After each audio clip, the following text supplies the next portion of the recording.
You can spend a whole lifetime waiting on the right people in the right crowd to call your name, to call your number.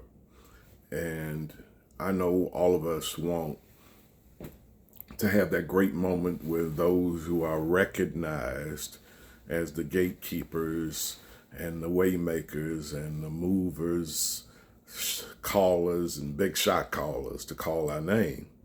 But you can waste a whole lifetime waiting on those folks to call.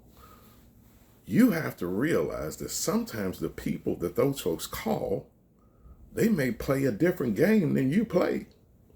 It doesn't mean that they're more able, they're more apt, they have a better acumen or better abilities. Sometimes it's just everybody's in on their thing. They know not to, they don't make waves, they don't move the gatekeeper's nettle. So look, you better get used to sometimes calling your own name, calling your own number.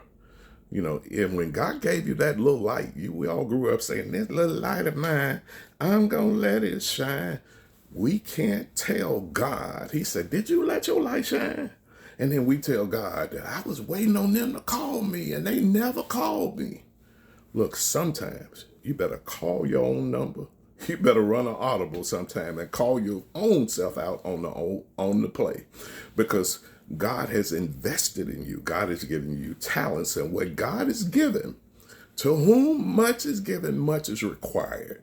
An excuse on Judgment Day that won't be allowed is, well, they didn't call me. They had the power, they had the might, they had the ability, but they just never called me. I don't know why they didn't call me.